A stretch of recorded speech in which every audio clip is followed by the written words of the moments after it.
Time for another CAD lesson. This is update number 10. And before I get started, let me just say that it's been, I don't know, 10 days or so since my last update.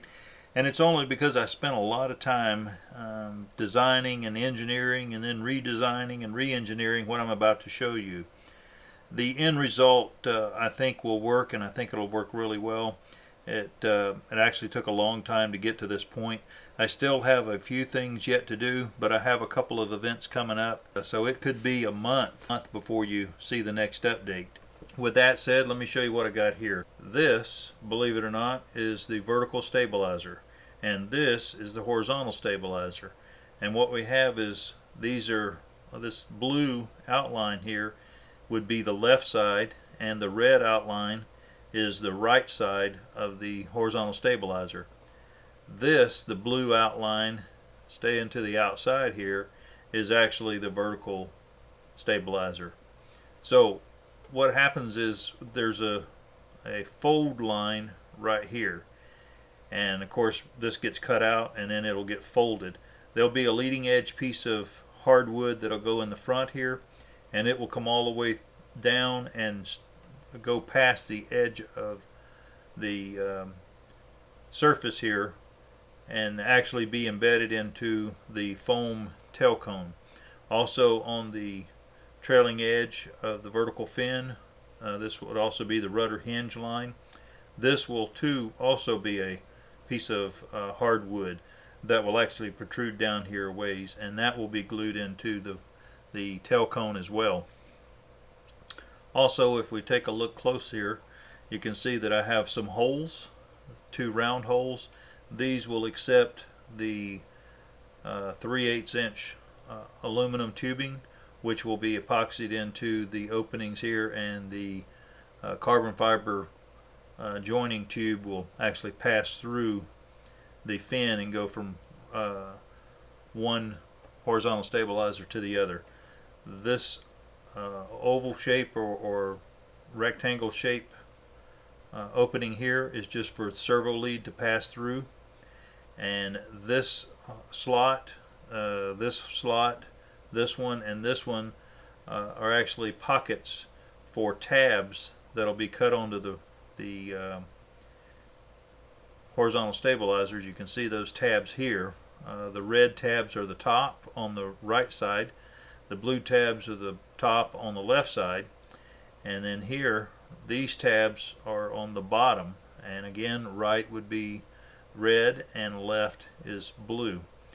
These openings here are the slots for the servos, and I've designed a special piece of wood that's a wood receiver for the servo, and let me show you that.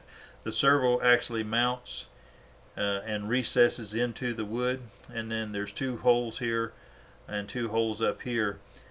These holes are actually used for screws to mount the servo in place. The servo is a aluminum framed servo, and the holes are actually pretty close to the edge.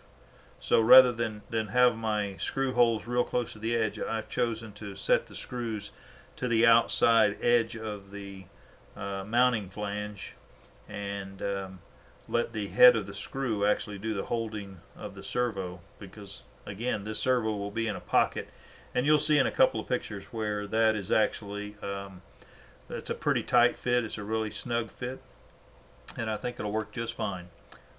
One other thing that I should note is down here I've got a couple of notches, and these just will help line the vertical fin up on the tail cone so that I wind up with zero incidents in the tail section. With that said, let's take a look at the mock-up and how I went about getting to that point. This was the first one, and I made a few changes. So then we put this one in file 13, and then I decided to add some tabs, which you'll see in the photos after this short video. And then that brought us to that one over there. Now the stabilizer, much the same way. This was the original, and this was a left and a right, and you can see I taped it together and Not only that, but I was drawing some spars and trying to figure out exactly what I was going to do. So that too went in file 13. And then we got to this one. And this is the one that I put together, threw some ribs in here, folded it over, actually had taped it together, and got my radius here. And then decided, you know what, we need some tabs. So then I took this piece and I added some tabs, and that brought us to what you're going to see in these upcoming pictures.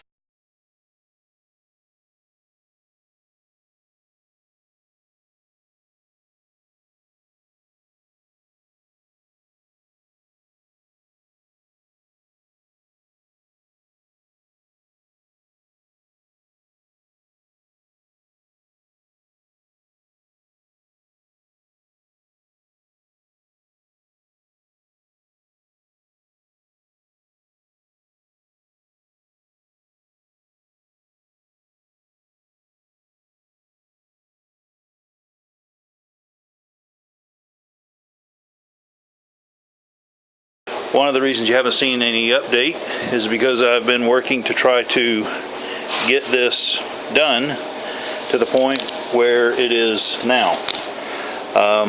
One thing that I might point out is if you look at that servo, the only thing sticking down is the output shaft on the servo. And that, I'm not sure how this is all going to work out, because that actually had this section of the horizontal stabilizer very thick. But I'm going to go with it. I think I might be okay with it. If anything, I'm going to generate some lift back here, which is going to help overall in getting the airplane airborne. But at any rate, here is a look at the tail on the MD-87.